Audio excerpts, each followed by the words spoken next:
ఇక కోతలు పూర్తవుతున్న పంటల కొనుగోలులో ప్రభుత్వ నిర్లక్ష్యం అన్నదాతకు శాపంగా మారింది. కొనుగోలు కేంద్రాలు ఏర్పాటు చేయకపోవడంతో రైతులు తీవ్రంగా నష్టపోతున్నారు. దాంతో పంట అమ్ముకోలేక రైతన్న కష్టాలు పడుతున్నాడు. చేతికొచ్చిన ధాన్యం, పత్తి, మక్కలతో కొనుగోలు కేంద్రాల కోసం ఎదురు చూస్తున్నాడు. ఇదే అదునుగా వ్యాపారులు రైతులను దోచుకుంటున్నారు.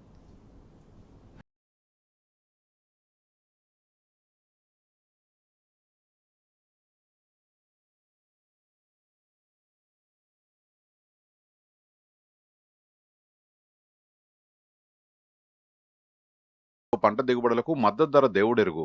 అసలు కొనే దిక్కు లేకుండా పోయింది. పంట దిగుబడుల్ని మార్కెట్లలో పోసి కొనుగోళ్ల కోసం కొండకెదురు చూసినట్లు అన్నదాతలు ఎదురు చూస్తున్నా కొనుగోలు కేంద్రాల ఏర్పాటులో రాష్ట్ర ప్రభుత్వం తాత్సారం చేస్తున్నది. ఫలితంగా రైతుల పరిస్థితి అధోగతి పాలవుతున్నది. ప్రభుత్వ నిర్లక్ష్యంతో జొన్న, మక్క, శనగ, పొద్దుతిరుగుడు రైతులు గగ్గోలు పెడుతున్నారు.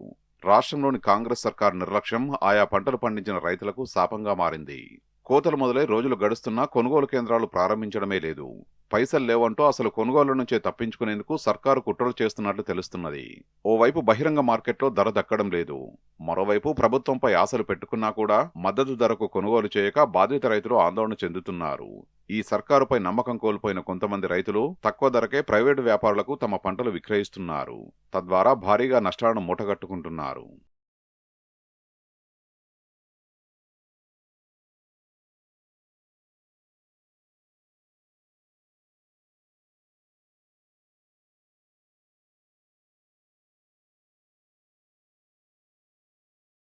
సర్కారుకు పంటలు కొనుగోలు చేసే ఉద్దేశమే లేదనే విమర్శలు వ్యక్తమవుతున్నాయి. ఇందుకు ఇప్పటివరకు కొనుగోలు కేంద్రాలను ప్రారంభించకపోవడమే సర్కారు విధానాన్ని స్పష్టం చేస్తున్నదనే అభిప్రాయాలు వ్యక్తమవుతున్నాయి. ఎప్పుడైనా మార్క్ఫెడ్ ద్వారా కేంద్రాలు ఏర్పాటు చేసి జొన్న, మొక్క, శనగ పంటల్ని కొనుగోలు చేసేది. కానీ ప్రస్తుతం ఆ పని చేయడమే లేదు. దీంతో రైతులు తీవ్ర ఇబ్బందులు ఎదుర్కొంటున్నారు. వ్యవసాయ శాఖ నివేదిక ప్రకారం ఈ సీజన్లో 4 లక్షల ఎకరాల్లో జొన్న సాగైంది. ఇప్పటికే 30% కోతలు పూర్తయ్యాయి. అయినా ఇప్పటి వరకు మార్క్ఫెడ్ కొనుగోలు కేంద్రాలను ప్రారంభించలేదు. మరోవైపు శనగ కొనుగోలును ప్రారంభించి మధ్యలోనే నిలిపివేసింది. కేంద్రం 24,000 టన్నుల కొనుగోలుకు అనుమతినిచ్చింది. ఆ కోటా పూర్తి కాగానే మిగతా పంటను రాష్ట్ర ప్రభుత్వం కోటాలో కొనుగోలు చేయాలి. కానీ రాష్ట్ర ప్రభుత్వం నుంచి ఎలాంటి అనుమతులు రాకపోవడంతో మార్క్ఫెడ్ అధికారులు శనగ కొనుగోలును అర్ధాంతరంగా నిలిపివేసినట్టు తెలుస్తున్నది. ప్రభుత్వం నుంచి అనుమతి వస్తే గానీ మళ్లీ కొనుగోలు ప్రారంభించే పరిస్థితి లేదు.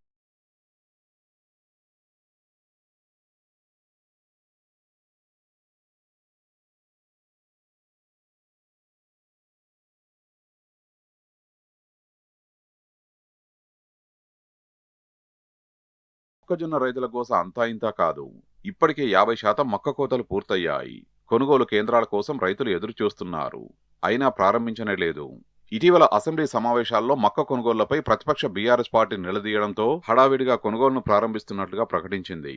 కానీ ఇది 3 నాళ్ల ముచ్చటగానే మిగిలింది. సుమారు 200 కేంద్రాలను ప్రారంభించాల్సి ఉండగా ఇప్పటివరకు కేవలం 80 కేంద్రాలని ప్రారంభించడం గమనార్హం. ఈ సీజన్లో 15 లక్షల ఎకరాల్లో మొక్కజొన్న సాగు కాగా 30 లక్షల టన్నుల దిగుబడి వస్తుందని అంచనా. కానీ ఇప్పటివరకు మార్క్ఫెడ్ కేవలం కొనుగోలు చేసిన మొక్కలు 15,000 టన్నులు మించలేదు.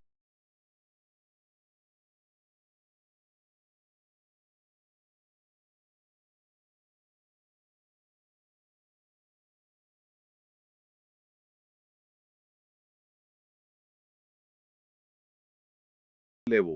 ఎక్కువగా పంట దిగుబడులు కొనొద్దంటూ మార్క్ఫెడ్ను రాష్ట్ర ప్రభుత్వం ఆదేశించినట్లు అధికార వర్గాల్లో చర్చ జరుగుతున్నది. అందుకే అధికారులు ఏమీ చేయలేని నిస్సహాయ స్థితిలో కొనుగోలులో కోత పెడుతున్నట్లు తెలుస్తోంది. పంటల కొనుగోలు నుంచి తప్పించుకునేందుకు కాంగ్రెస్ సర్కార్ ఈ భారీ కుట్రకు తెరలేపినట్టు తెలుస్తున్నది. కొర్రీలు పెట్టి రైతులు విసిగిపోయేలా చేయాలనే వికృత ఆలోచన చేసినట్టుగా